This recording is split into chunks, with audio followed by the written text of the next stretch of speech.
오늘 본문 말씀을 보면 어떤 사람이 포도원에 무화과 나무를 심었습니다. 무화과 나무를 심은 것은 열매를 기대하고 심었는데 열매가 없었습니다.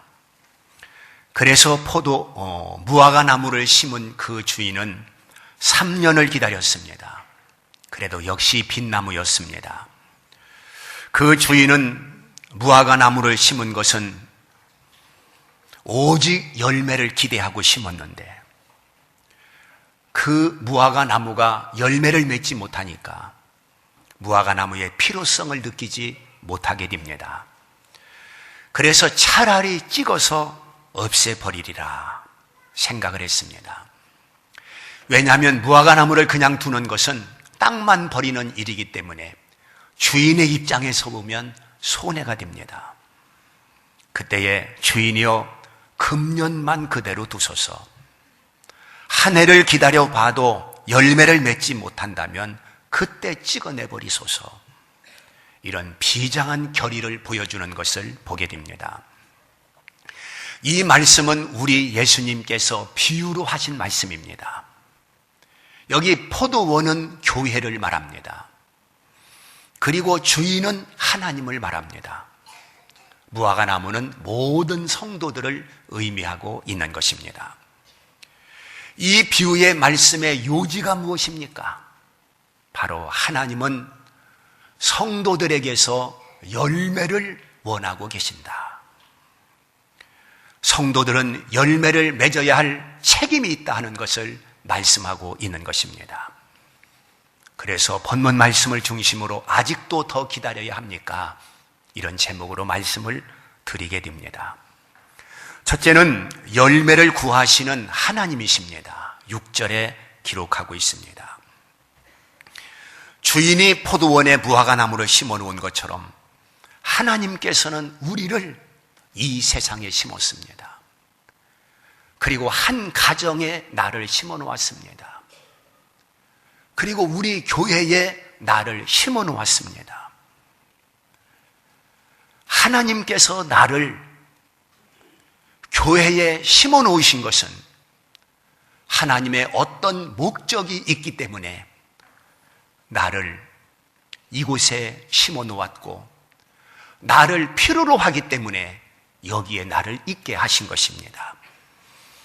하나님이 나를 만들 때 반드시 하나님의 목적을 가지고 나를 만드셨고 또한 나를 부를 때도 마찬가지입니다. 하나님의 이유가 있기 때문에 하나님의 뜻이 계셔서 나를 부르신 것입니다. 그러므로 오늘 우리는 생각할 때에 하나님께서는 실수로 나를 만든 것이 아니고 하나님께서 실수로 나를 교회로 부르신 것이 아니라 하나님은 분명한 목적을 가지고 나를 이 세상에 태어나게 했고 또한 하나님의 백성으로 나를 이곳에 불렀다고 하는 것을 우리는 기억해야 되는 것입니다. 하나님은 나를 통해서 하시고자 하시는 원대한 계획이 있습니다. 나를 통해서만 하나님께서 이루실 그런 뜻이 계시다는 말입니다. 하나님은 나에게 무엇을 기대하시겠습니까? 오늘 말씀을 보니 하나님께서 나에게 기대하시는 것은 열매라고 하는 것을 말씀하고 있는 것입니다. 열매가 무엇입니까? 열매는 신앙의 결과를 말하는 것입니다. 신앙의 결과는 말씀을 순종함으로 나타나는 것입니다. 하나님께서는 이스라엘 백성들에게 말씀을 주셨습니다. 말씀을 왜 주셨겠습니까? 하나님께서 이스라엘 백성들에게 말씀을 주신 것은 하나님의 뜻을 그들에게 알려주기 위해서 말씀을 주신 것입니다. 말씀을 받았다고 하는 것은 말씀대로 살아가야 할 책임이 있다고 하는 것을 우리에게 보여주고 있습니다. 하나님은 이방 사람이었던 우리에게도 말씀을 주셨습니다.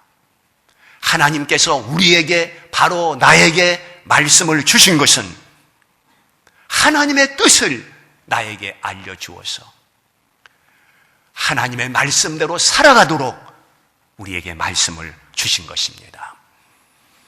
하나님이 말씀을 주실 때 그냥 무의미하게 주신 것이 아니라 반드시 하나님께서는 뜻을 가지고 말씀을 주신 것입니다. 우리는 이 말씀을 듣는 것으로 말씀에 대한 사명을 다했다고 결코 말할 수가 없는 것입니다. 말씀은 듣고 행할 때 가치가 있는 것이고, 말씀은 듣고 행할 때 역사가 일어나고 또한 축복이 되는 것임을 깨달아야 됩니다.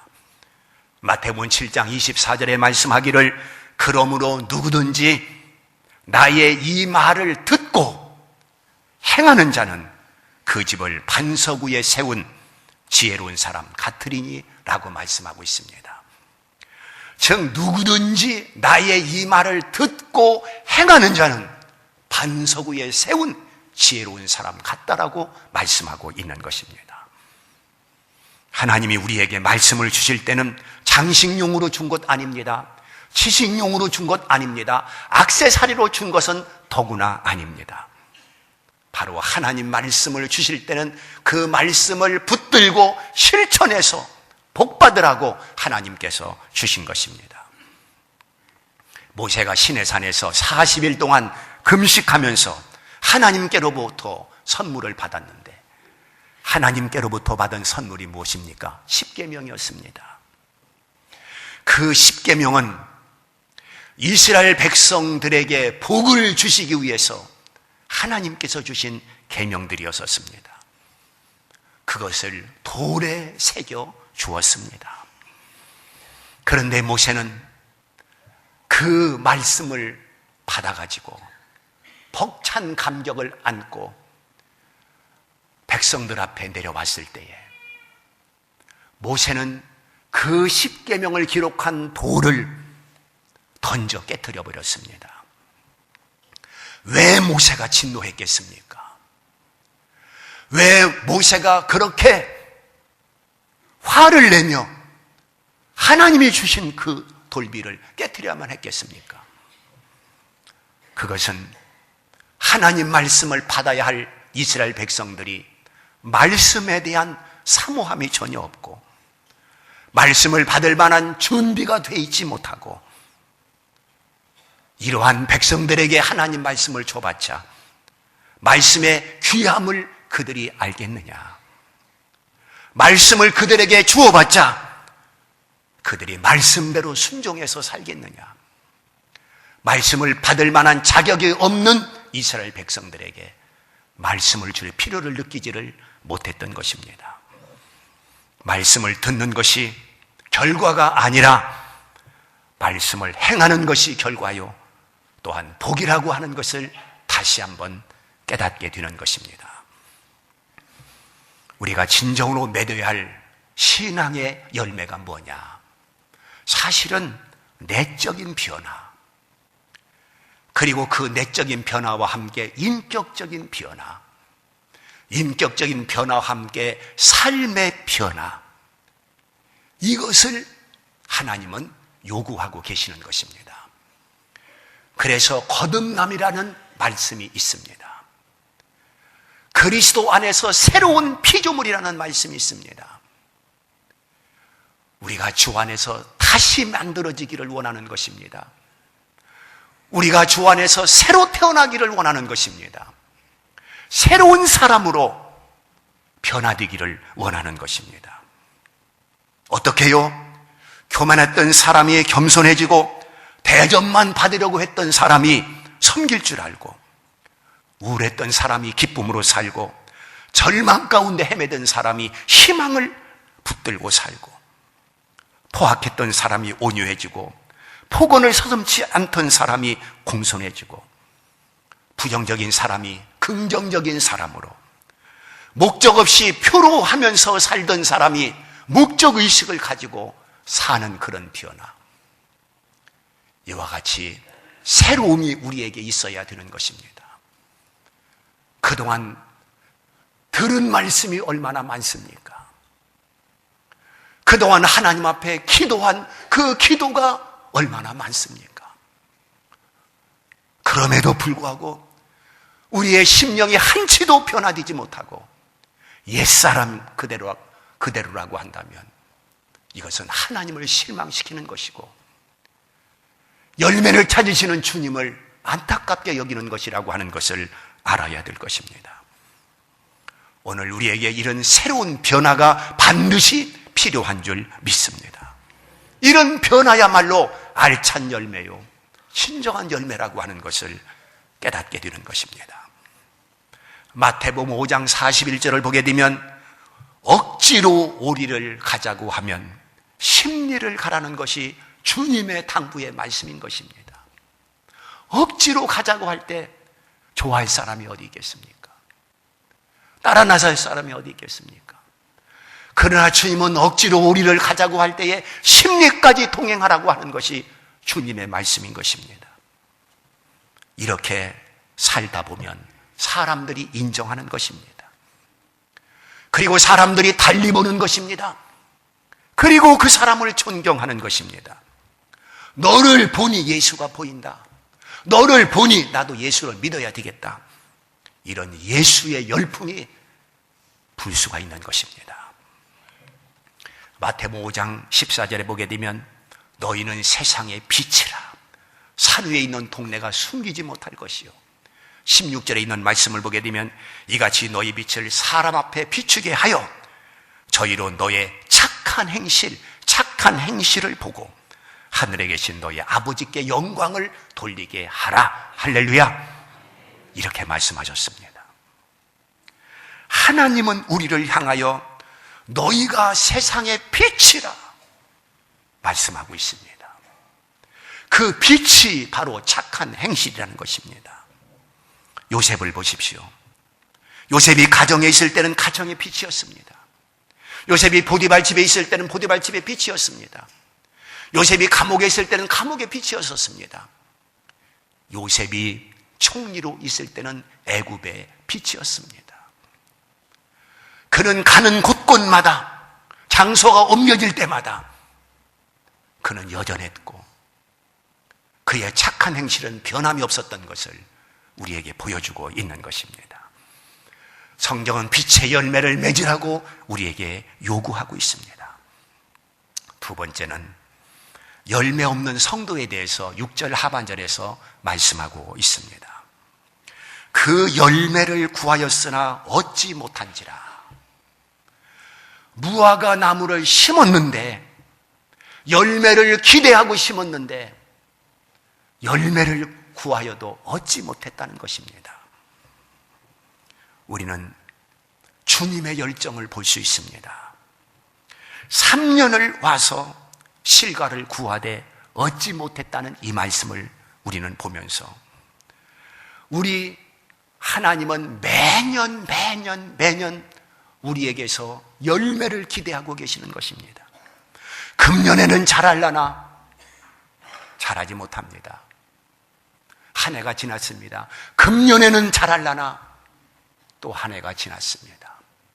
할 일은 많은데 하나님께서 맡겨주신 분명한 책임이 있는데 그 책임을 소홀히 하고 경홀히 여기고 희피하는 사람들이 얼마나 많습니까? 하나님은 우리에게서 열매를 기도합니다. 나를 창조하시고 나를 불러주시고 나를 신자되게 하신 그 하나님께서 나를 보고 계십니다. 주님은 가을을 기다리십니다. 왜 가을을 기다리겠습니까? 성도의 열매를 보고 싶어서입니다. 즉 하나님은 때를 기다리시는 것입니다. 이때나 저때나 하나님은 나를 보고 계시는 것입니다. 하나님은 부름받은 자들이 말씀을 듣고 말씀대로 순종하는 그 모습을 하나님은 기뻐하신다는 것을 기억해야 됩니다. 내가 찬송을 썩 잘 부르지는 못하다 할지라도, 기도는 내가 청산유수로 하지 못한다 할지라도, 나에게서 그리스도의 향기가, 그리스도의 냄새가 나야 되는 것입니다. 고린도후서 2장 15절에 말씀하고 있습니다. 우리는 구원 얻는 자들에게나 망하는 자들에게나 그리스도의 향기니라고 말씀하고 있습니다. 교회 안에서만 그리스도의 향기가 아니라 망하는 자들, 불신자들, 그리스도를 대적하는 자들, 그 속에서도 그리스도의 향기가 되어야 할 것을 말씀하고 있는 것입니다. 불신자들 속에서 그리스도로 살라는 것입니다. 불신자들 속에서 그리스도의 냄새로 살라는 것입니다. 우리가 세상을 부정할 수 없다면 어차피 우리는 불신자들과 함께 살아야 할 사람들인 것입니다. 지구를 떠나지 않는 한 우리는 불신자들과 함께 살아야 됩니다. 중요한 것은 그들이 우리를 예수 믿는 사람으로 다 알고 있다는 사실입니다. 그런데 우리에게 열매가 없습니다. 주님은 우리에게서 지금 열매를 찾고 있습니다. 기대하고 있습니다. 그래서 우리를 불러 여기에 있게 하신 것입니다. 열매의 책임 우리에게 있는 줄 믿습니다. 세 번째, 찍어버리리라. 7절에 이렇게 말씀하고 있습니다. 주인은 실과를 구하되 얻지 못하기 때문에 찍어버리겠다는 것입니다.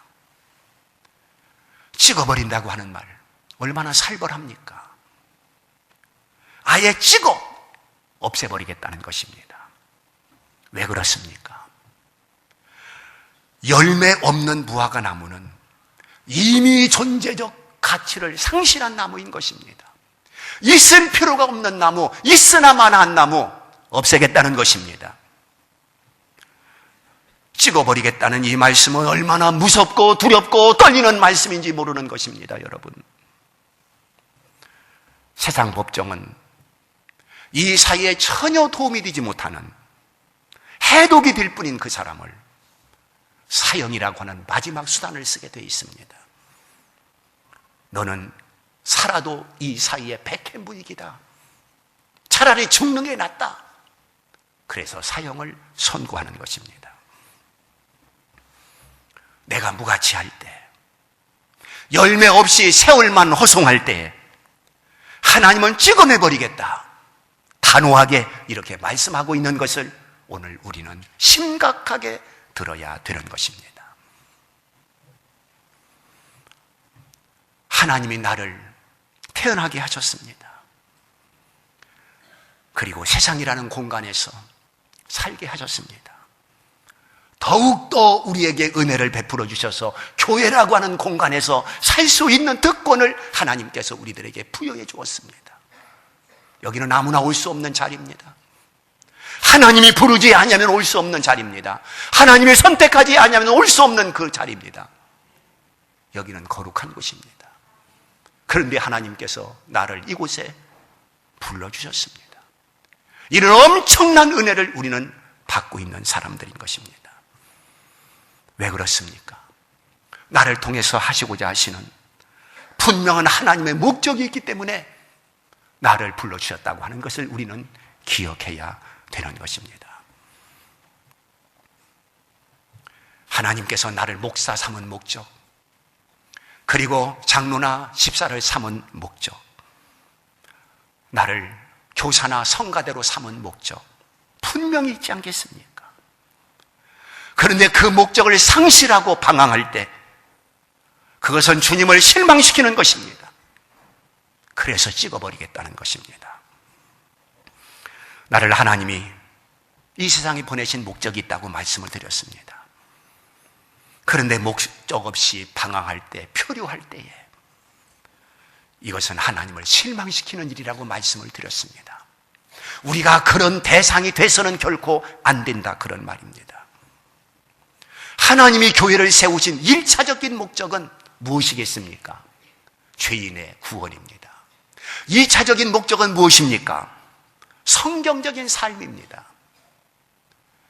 그래서 우리를 구원시킨 하나님께서는 구원과 함께 성경적인 삶을 위해서 오늘도 우리는 모여야 하고 오늘도 우리는 말씀을 들어야 하는 것입니다.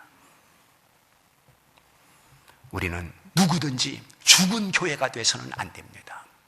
죽은 신자가 돼서는 안 된다, 그런 말입니다. 그러면 죽은 신자, 죽은 교회는 어떤 사람을 말하겠습니까? 한마디로 죽은 교회는 비전이 없습니다. 모이기를 싫어합니다. 그리고 섬기지 않습니다. 전도에 관심이 없습니다. 말씀을 순종하지 않습니다. 그리고 하나님 앞에 쓰임받는 것을 두려워합니다. 하나님의 교회에 내가 쓰임받는 것이 얼마나 소중한 일인지 이것을 깨닫지 못하고 쓰임받는 그 자체를 두려워하는 사람이 있습니다.